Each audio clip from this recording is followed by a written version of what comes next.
Canada की government Bharat में किए गए आरटी-पीसीआर परीक्षण को स्वीकार नहीं कर रही है, क्योंकि कनाडा ने भारत से सीधे कनाडा आने वाले यात्रियों पर प्रतिबंध लगा रखा है, जो कि भारतीय छात्रों के लिए परेशानी का सबब बना हुआ है।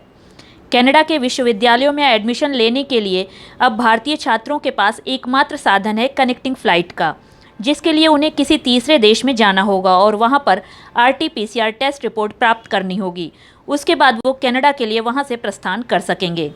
लेकिन भारतीय छात्रों द्वारा आरटी-पीसीआर टेस्ट रिपोर्ट प्राप्त करने के लिए भी वो केवल उन्हीं देशों में ट्रैवल करके जा सकते हैं जो कनाडा की गवर्नमेंट द्वारा अप्रूव्ड किए गए हैं।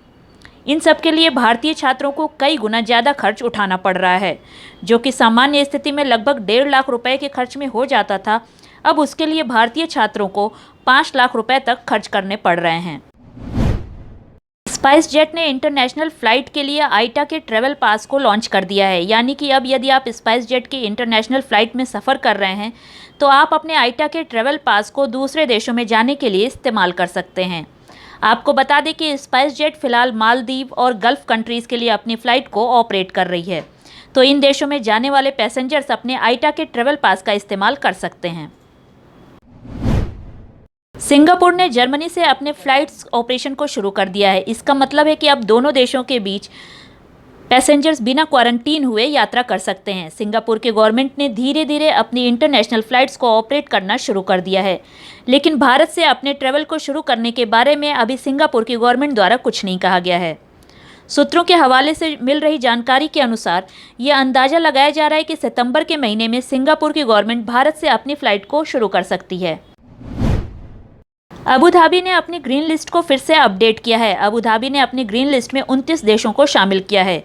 यदि आप अबू धाबी के ग्रीन लिस्ट में शामिल कंट्रीज से बिलोंग करते हैं तो आपको अबू धाबी जाने पर क्वारंटीन में नहीं रहना होगा। लेकिन यहाँ आपको ये भी बता दें कि अभी तक अबू धाबी ने भारत को अपनी ग्रीन लिस्ट में शामिल नहीं किया है। तो यदि आप भारत में हैं और अबू धाबी की यात्रा करना चाहते हैं तो अबू धाबी पहुँचने पर आपको क्वारंटीन में रहना होगा। सऊदी जावा जेट ने सऊदी में एंट्री के लिए नए नियम लागू किए हैं। कहा गया है कि लिए गए वैक्सीन का रजिस्ट्रेशन इलेक्ट्रॉनिकली कराना होगा। वैक्सीन का इलेक्ट्रॉनिक रजिस्ट्रेशन सभी प्रवासियों के लिए ज़रूरी होगा। वहीं तवक्कलना एप्लीकेशन में भी अपने वैक्सीन का स्टेटस आप अपडेट कर सकते हैं। मंत्रालय ने कहा कि आप यात्रा में सहूलियत चाहते हैं तो वैक्सीन का इलेक्ट्रॉनिक रजिस्ट्रेशन आपको कराना ही होगा। संयुक्त अरब अमीरात ने लंबे समय के बाद बहुत सारे देशों पर लगी पाबंदी को हटा लिया है, लेकिन अभी फ़िलहाल यात्रा नियमों में धीरे धीरे सहूलियत दी जा रही है।